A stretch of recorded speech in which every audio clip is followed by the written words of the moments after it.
All right. It's Monday. Welcome to the podcast. My guest this week, my pal, Bryan Bishop, also known as Bald Bryan, on-air personality with the Carolla podcast. You think, okay, I'm going to be a sports journalist, and then did you meet journalists, and it's sort of, sometimes you meet people in the field that you want to do, and they're not what you expected or hoped, and it sort of becomes like, oh boy, that just burst that bubble for me, right? Like, you know what? The only time that I came close to having that, thankfully, was when I was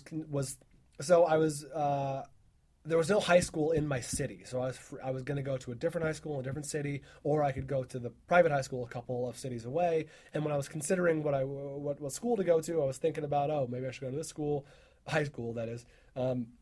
I was looking up like their famous alumni or whatever. Again, huge nerd, and I saw that Bill Keller, editor-in-chief of the New York Times, was an alumnus of the high school. I was like, oh, I meant to go to this high school because the great Bill Keller went there. And I wrote him a letter. I typed him a letter and mailed it to him. And I was like, hi, Mr. Keller. I'm an aspiring journalist, and I'm going to go to the same high school you went to. And he never wrote back. I'm still very upset about it. So, Bill Keller, I'm sure you're a regular listener to this podcast. But you know, I'm very disappointed in you.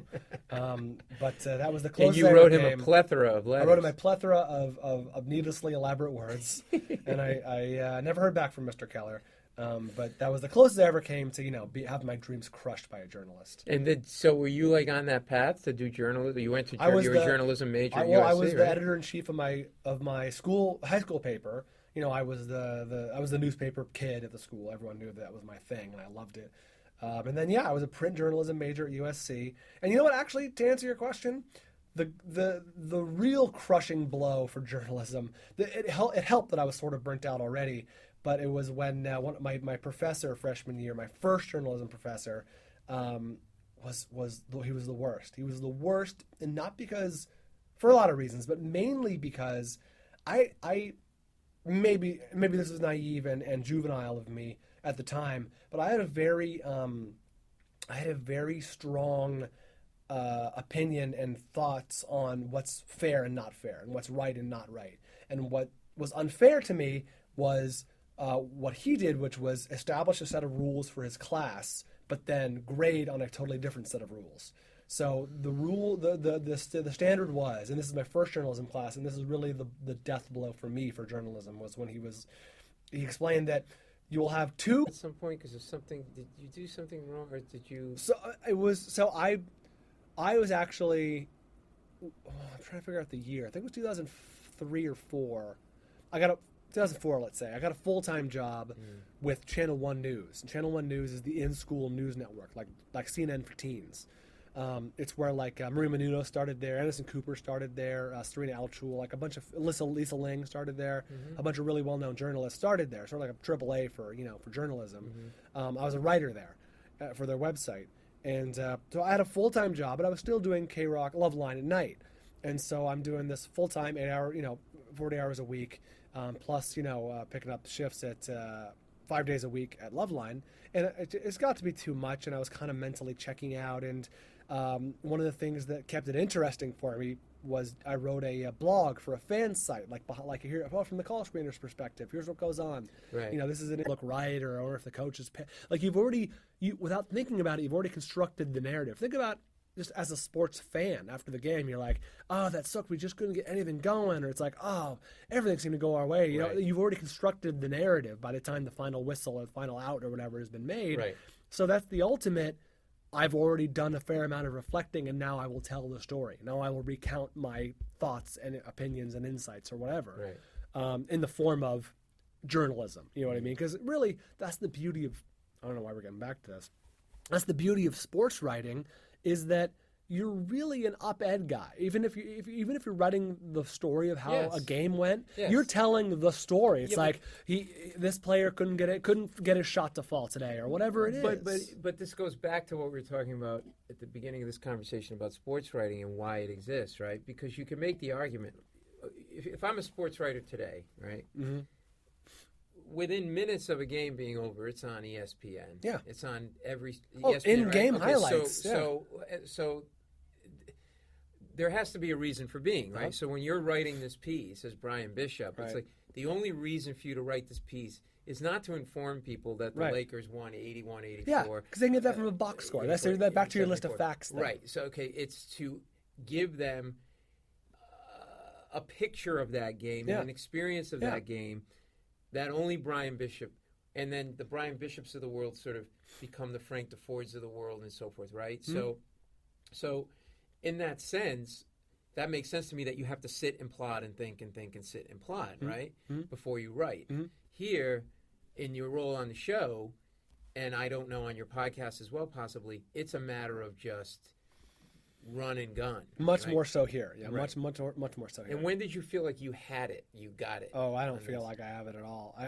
But that's why you're good at it, because you don't lay back. Like, right, people, right? You can always be better. Right? I guess. I hope. Thank you very much for saying that. I hope that's because true. Adam's very quick. I mean, and I've been on the quickest. show, and I'm I'll tell anyone who listen that the years, at least the years I did the radio show, and even to this day, it's going to comedy college, specifically going to improv college. It's like I feel like I am as educated in improv as any groundling. Well, that is different. It's different. But what I'm saying is being next to Adam and keeping up with him comedically and just conversationally, and he'll go from funny to opinionated to insightful to angry to all these things within a minute. Yeah, you have to really listen. And you have to shift gears and not let the audience know that you're shifting gears. He slides in and out, and it's people who listen on a regular basis and there are fans. I don't think they quite understand what a remarkable gift he has for improvisation and because he makes it look easy. He does. He really does. And it's I'm thankful to have someone like him who is so much better at it than me to keep me on my toes, to keep me striving to get a little bit better. Well, but if you weren't good at it, you wouldn't be around either. It's like, and it's very fast with him. Like, you really got to, but you also have to know when to get out of the way. Oh, absolutely. Like Ed McMahon knew when to get out of the way of Johnny Carson. I'm constantly struggling with that, to let him do his thing versus when to jump in. Right, because then if you don't do enough, it's like, well, why are you here? And if you do too much, it's like you're getting in the goddamn way. Shut up. That's a fine line. It's you know what I like to. I just thought of myself as the. I'm the horse and he's the guy with the carrot dangling in front of me. He's the carrot. It's like I will never get to that level, but I'm constantly sprinting to that level. You know what I mean? Like, that's always the goal. The goal is always 1 foot farther than I can get to. To that level, you never know, because look, I mean, he was at your. No one's born into that. Like, right. If you look. You look at anybody early on, you look at any performer, whether it's Johnny Carson, Conan, Jon Stewart, Adam Carolla, they're green and rusty looking. Like they don't have you look at early Seinfeld episodes, those are very awkward. They haven't found their voice. I was watching old Simpsons episodes, and the show that we consider the greatest, animated show of all time, best show of all time, is, it had trouble finding its feet the first year and a half. Yeah, and so was there a big adjustment for the team going from radio to podcast, or it's pretty much a radio show still in that sense? I mean, it's a little looser because you can swear or whatever, but like, how dynamically did it change for you in terms of being a performer on the show and being involved in the production of it? There were so many dynamic. The biggest dynamic difference was I was sick. You know what I mean? I was just recovering from cancer treatment. This fake tumor that I wrote about, that's now earned me, millions of dollars via this bestseller. Yes. These aren't on, by the way. Right? No, okay, no, good. Because I don't. And I like the whole ball thing that you did too. Listen, there's a thing in our business called committing. So you no, but I was really sick, man, when we first started. Yeah, so when you found out about it, if I read this correctly, like wasn't your wife we were both unemployed. We were both unemployed. We were both unemployed. Like, it was a Tuesday and you found out of a job, and on a Friday you found out about it? The day she got laid off was the day I told her that there's something wrong. We need to see a doctor. Because you were dizzy. I was having like little numbness around my lips, my tongue, my scalp, loss of balance at the gym. You know what I mean? Things like that, and weird neurological stuff that I couldn't explain. And so I said to her, we gotta figure something out. Scary stuff, obviously, and we're both unemployed at that point. So, but we'll get to that in a second. To get back to your question, to answer your question, Adam started podcasting right away after the radio show went away, alone. He did it basically out of his house, just talking to people. And it wasn't until was he taking calls? No, or just interviewing people. Early on, it was just him and a microphone and another person. I think he started folding in calls at some point. He moved over here to the Orange Couch Studio, which this was his warehouse. He built all of this many years later. But early on, it was just him, the Orange Couch, and a couple of microphones. And it wasn't until he had a couple of pilots in the works, one at CBS and one at NBC. They both didn't go. They both failed.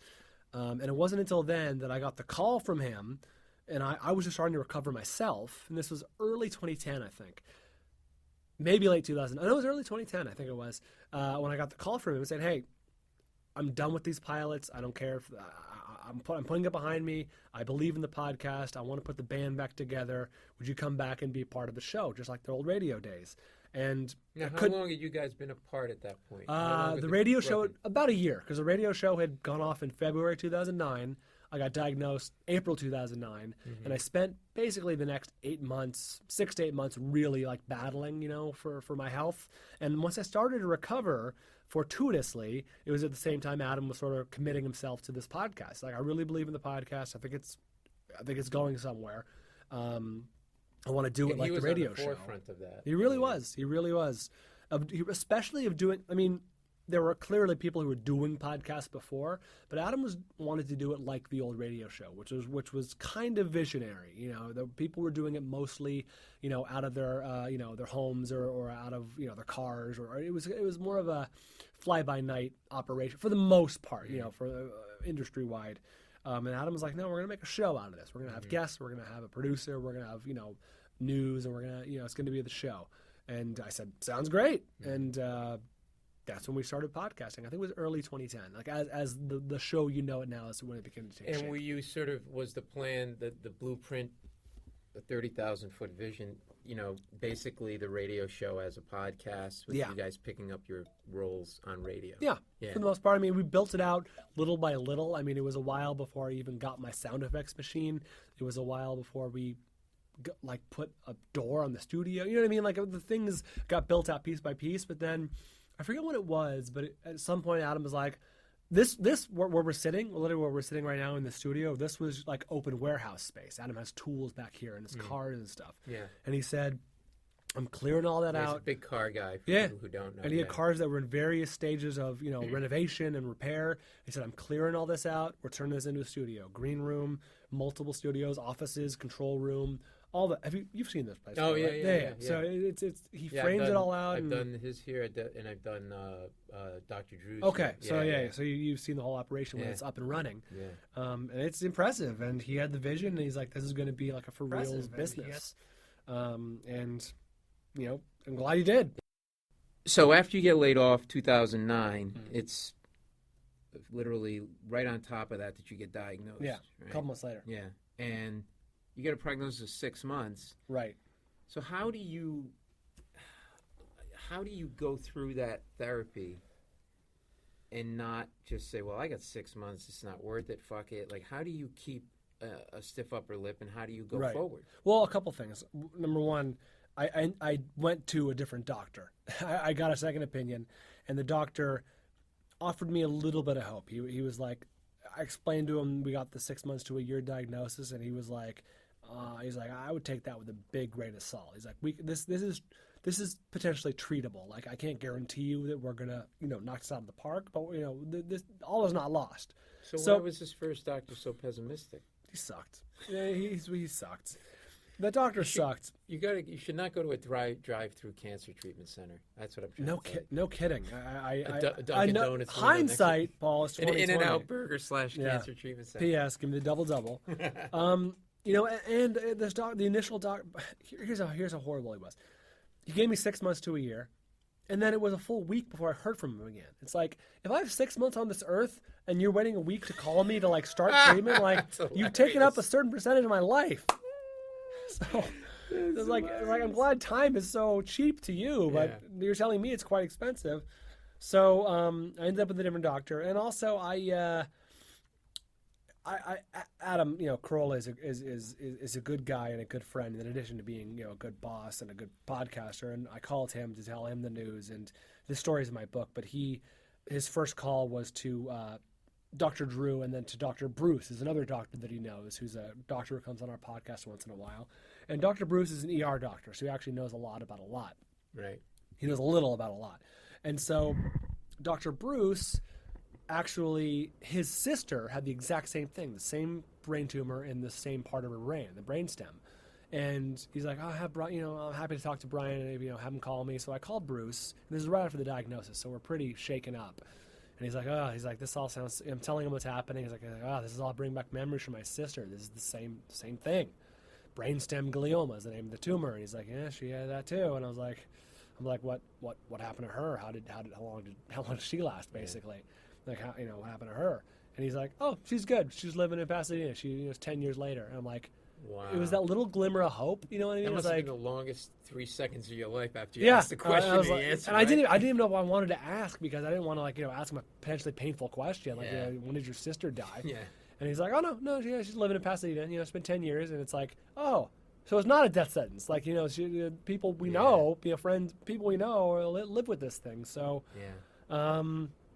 it was the little glimmers of hope, and I had this comparison made for me, and I used it in my book because and the book is called Shrinkage, Manhood, Marriage, and the Tumor That Tried to Kill Me, a bestseller, New York Times. You can get it on Amazon. Anywhere books are sold. It's coming out in paperback in a few months if you're too cheap to buy a hardcover. Yeah, you can buy it on paperback in June.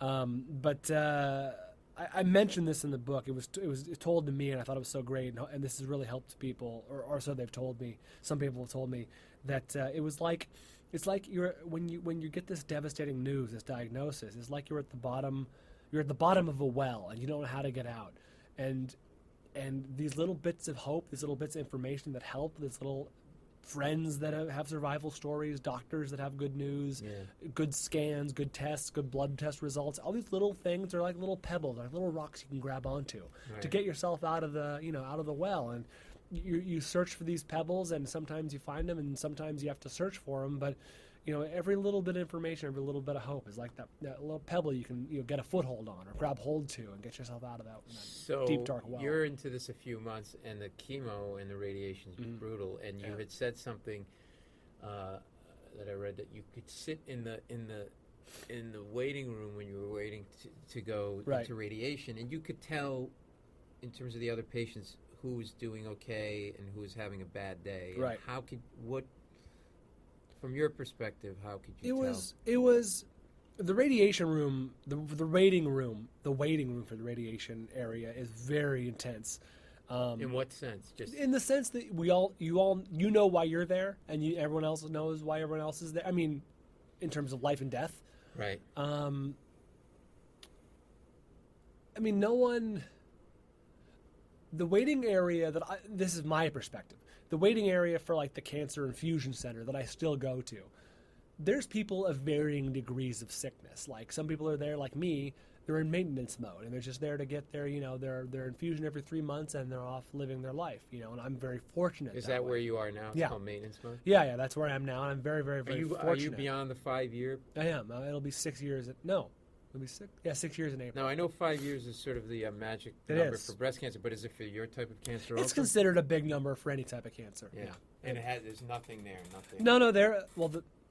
To jump ahead in the story, people ask me all the time. Exactly what you asked me. They ask me all the time. They're like, "Oh, so there's nothing there. You're good, or you're in remission, or whatever. You're all clear now." And it's like, no, I still have a brain tumor. I'll probably always have a brain tumor. They can't get rid of it completely. That's why it's inoperable. I can get it out. I have a pen. Okay. Well, then we'll do it on the podcast. This will be a groundbreaking podcast. This would actually make the iTunes I could charts. Go through the year. This would make the top of the iTunes chart. This would be featured hot on iTunes. So you're in that room, and everybody knows why they're there. Yeah, it's just intense, man. Yeah. And some people are afraid. I didn't so much. I could tell less who's having a good day and who's having a bad day. I could tell more what stage they were in their treatment. You know what I mean? Because some people were afraid, some people were quiet, some people were loud and angry. And I remember the one lady who was very put out that she was being inconvenienced because she had to go pick up her kids from school or something. And it's like, I wasn't mad at her. I was more like, wow, it must be nice to be able to worry about these things and not worry about your life or death situation that you're finding yourself in. I'm sure there's a part of that there, but she was going through the treatment. She was there for treatment, and so it's like I got the sense for like who was there for the first day, you know, because they were like scared little puppies, you know, and who was sort of a veteran, just kind of, you know, checking in, checking out, reading the magazine, that kind of stuff. And it's like you never get comfortable with it, and you never get okay with it, but you sort of get familiar with it. Yeah, and then once you know you're sort of rounding that corner, like I've always wondered, sort of, when do you start sleeping well at night? Right. With this kind of thing. You mean like emotionally or like actually physically getting sleep? Emotionally. Geez, I have no. Luckily, I like to say, my wife had it worse than me this whole time because I'm being radiated and I'm on chemo, so I'm kind of out of it. Like I'm fuzzy, you know what I mean? My memories from that time, I still remember things, but they're not quite as sharp as maybe the rest of my life. Whereas poor Christy, she's going through all this clear-headed. She's watching her husband deteriorate in front of her with a clear mind. Yeah. With her having a clear mind and clear memories, and that's devastating. That's hard. And at least I had the benefit of being radiated, you know, of being sort of out of it, being fuzzy, being foggy. In a weird way, sedated. Yeah, through it all. exactly. So I was, you know, maybe it was helpful. In fact, I know it was helpful that I was sort of not quite all there. But in terms of physically being able to sleep through the night, it's funny because when I'm in the worst of it, when I'm in the wheelchair and I'm physically doing my worst, I'm sleeping 18 hours a day. You know, I'm really wiped out. My energy is sapped. This sounds really dark, but I got to tell you, I'm so tired. Yeah. Maybe I should. There's something. Listen, I could get a tumor. Can I touch you and get a tumor by touching you? That's pretty much how it works. All right, good. It's not all bad, Paul. It's not all bad. There are some silver linings. I actually talk about this in act. I say, like, lately I've been getting shooting pains above my right eye. And I actually say, I hope it's like a mini stroke. Yeah. So like 2 days, 2 weeks, I can lie down. Just chill out. Just chill out, and then I no one come expects right anything back. from me. Right. And apparently, I strike a chord with people because there's a lot of people in the audience that go, I feel the same way. Like, if I could just... well, it's interesting. I never thought about it that way because my sister went through it, and my wife went through breast cancer. Very pre-stage, was not... as advanced as a lot of people. How's she doing? She's fine. It's been, I don't know, 8 years now. Good. So, yeah. But I do remember her just being wiped out. Yeah. And, it takes a lot out of you. And I don't think we had the scare, obviously, that you had. But, like, it would make sense that sort of... Please don't try to compare your journey to mine. What's that? Yeah, please don't try exactly. I know, just a little, like, I have a little lump. It's a little lump. A little pussy cancer, that's what it is. But pussy cancer is a thing. Exactly. It's a real thing. Yeah, that's a real thing. And how was the writing writing the book? Was that, and which again is Shrinkage, Manhood, Marriage, and the Tumor That Tried to Kill Me? Was it painful to sort of bring it all back up again? Some of it was. Some of it was cathartic. As I ask you this right now, make it. Could you describe the painful feeling as you went through? Could you draw it out? As you relived all of those. Do you have any photos that awful memories? Some of it was painful, some of it was emotional, much of it was emotional.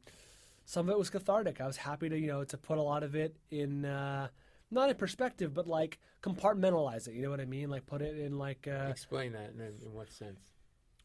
These free-flowing memories that I'd had from my recovery, my treatment, my recovery, the depths of my sickness, these memories that I had, like, oh man, remember when I was so sick I blanked or whatever, when I couldn't do this for myself, or when it took me literally 35 minutes to take, 4 pills because I was trying to do it with my left hand and I couldn't physically take pills up to my mouth. That's not an exaggeration. That actually happened.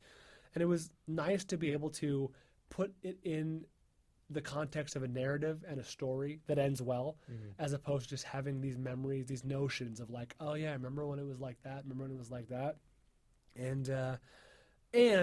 the most rewarding thing, aside from all the the bonus checks and the bestseller lists and all the stuff that's come my way, none of that's come my way.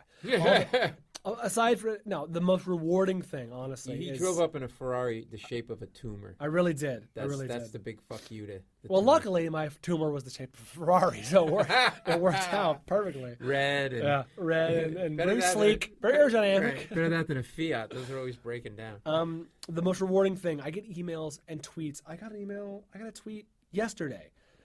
I get them every day from people who say, your book really helped me understand what my mom went through or what my dad is going through or my brother or my friend or whatever.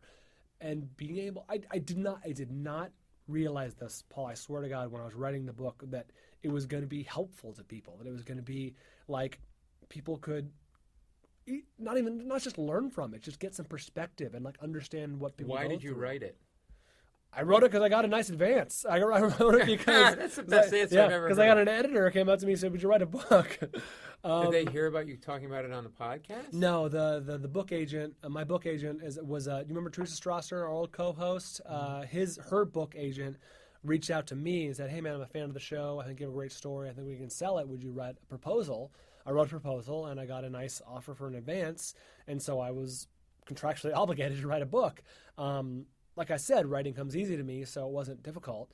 And so I just pounded it out. And the nice thing was that it's been helpful to people. The people tell me all the time how helpful it was. And it's a great ancillary benefit of having written a book is that people respond to it in a positive way. How do you keep your writing fix going, to go back to what we were talking about in terms of what you do now? Because obviously you're a broadcaster. Right. And I know you've got your podcast where you do film review, but sort of how do you keep your writing? And did this tumor and the treatment affect your writing at all, or your ability to write? Or well, physically it affected my ability to type. I mean, my left hand was immobile, right. So I was doing all my typing with my right hand. Let's put it this way. If you got a long email from me between 2009 and 2010, you were very important to me because I was not typing very much. 3 weeks. Yeah, that took. I was doing. It was all right hand. Did you have a nice Christmas and it's April, right? If you got an email from me in the summer of 2009 that included capital letters, you were very important. Wow. Because hitting the shift key and then capitalizing was very difficult. I don't know. How do I keep my? I mean, I work on a lot of, as you know. Working in this business, working in this industry involves a lot more than what people see and what people can actually consume. So I do a lot of stuff that affords me sort of a creative outlet, developing ideas or pitches or shows or whatever that allow me to sort of write. But also the other side of that is, you've written scripts. What's the longest thing you've ever written? Most involved thing you've ever read? Scripted half hour, 50, 60 pages. Okay. Yeah. So I don't know if you can relate to this or not, but the process of writing a book that comes out and the process of getting a book onto a shelf, writing it is the proverbial tip of the iceberg. Underneath the water is editing and proofreading and photo shoots and the cover and blurbs and publicity and podcasts and traveling and signings and audiobooks. And it is a Sisyphean effort of pushing a boulder up a hill forever. When the book comes out, you're not done. I'll never be done. Right. There's nothing that's done about Shrinkage. You know what I mean? The paperback's coming out, and I'm happy to promote it because I believe in it. But it's a Sisyphean effort where you're never done pushing that boulder up that hill. And people ask me, they're like, "Oh, your book made the bestseller list. Are you going to write another book? Are you going to do a follow-up?" And my answer is, fuck no. Yeah. I mean, I'm sure I will at some point because I love writing, and I'm sure I will. But the notion of doing this again and I'm sure I could do it half-assed, but the notion of doing it again as though it were my first book and as though I want to put as much effort into it, as much of my heart into it, I need a little break. I need a little break before I think about writing something like that again. There's a philosopher, Neville, that I follow, and he believes in manifestation and is a big proponent of basically living it.